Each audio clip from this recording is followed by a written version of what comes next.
KRLD News Time, 12 till 11. Alex Burton up next. First City introduces the money market.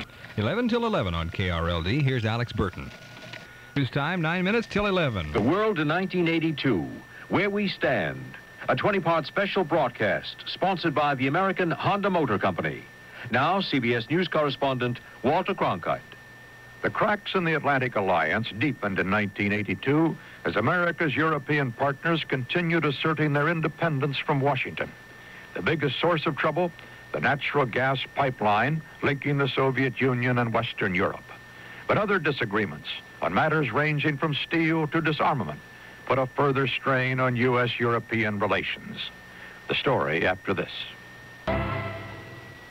The Reagan administration took a hard line with its allies on the Soviet gas pipeline issue. But when the sanctions ordered after the imposition of martial law in Poland were extended to include foreign subsidiaries of American companies under contract on the pipeline project, the Europeans rebelled. And in the end, the president appeared to back down, ending the sanctions in exchange for an accord on East-West trade. David Andelman picks up the story. President Reagan's better to an increasingly independent European community. The Soviets are starting to look awfully good from here. The days are largely gone when they play the heavy. They have the image of honesty and consistency, negotiating in good faith on the gas pipeline, for instance.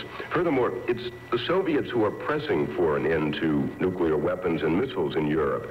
And the new Soviet leader, Yuri Andropov, has gone out of his way to be conciliatory to European leaders, even the Americans who came to Leonid Brezhnev's funeral in Moscow.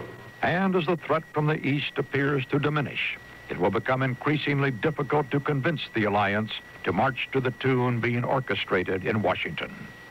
I'm Walter Cronkite, CBS News. 5 minutes till 11 o'clock on KRLD, and now Kay Johns has a hot drink recipe that might come in handy later this week. KRLD News Time, 2 minutes before 11 o'clock. When the Gator Bowl kicks off Thursday, West Virginia Governor Jay Rockefeller and his Florida counterpart Bob Graham will have more than a passing interest in the outcome. The two governors have agreed to wager over the outcome of the game, pitting Florida State against West Virginia. Rockefeller is offering a fringed Mountaineers jacket if West Virginia loses. Graham has bet a Seminole Indian jacket that his state's team will win.